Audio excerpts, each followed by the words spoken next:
آدم علیہ السلام کے دو فرزند حابیل اور قابیل،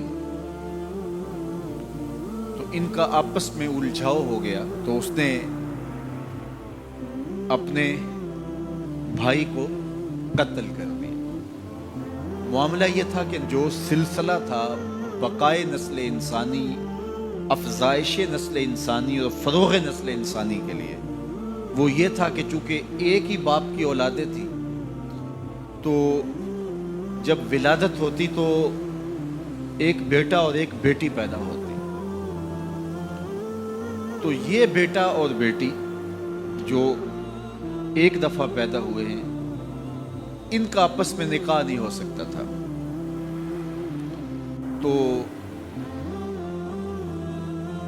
اس کے بعد جو دوسرے بیٹے اور بیٹی پیدا ہوتے تو ان کا مخالف سمت نکاح ہوتا۔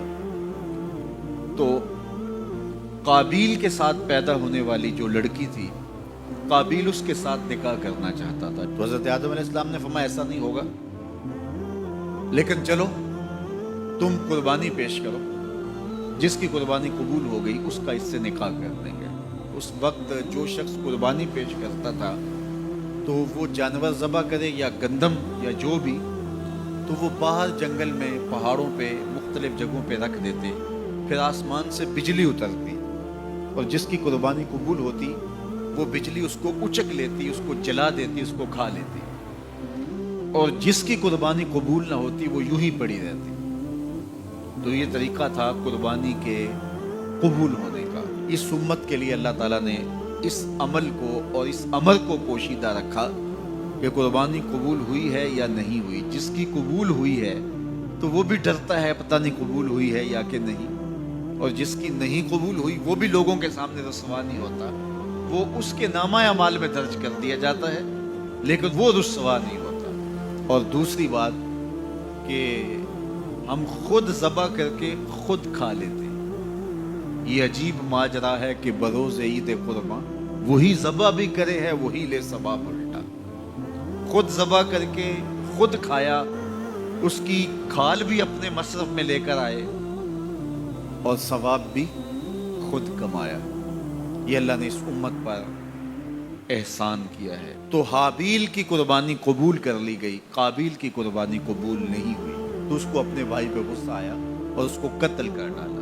اب جب قتل کر لیا، اور یہ تھا بھی پہلا قتل، اور انسان کو نہیں پتا تھا کہ اب اس کا کیا کیا جائے، تو وہ اپنے بھائی کی لاش اپنے کندھوں پہ اٹھا کے گھومتا رہا، اب اس کا کروں کیا؟ پھر اللہ نے دو کوے بھیجے، قرآن مجید میں وہ واقعہ موجود ہے۔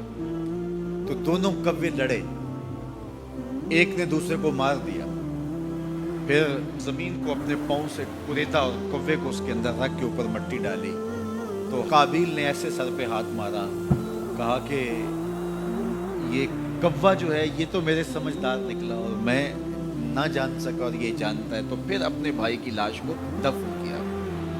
اب سب سے پہلا قتل اور سب سے پہلی موت جو روئے زمین پہ ہوئی وہ حابیل کی تھی۔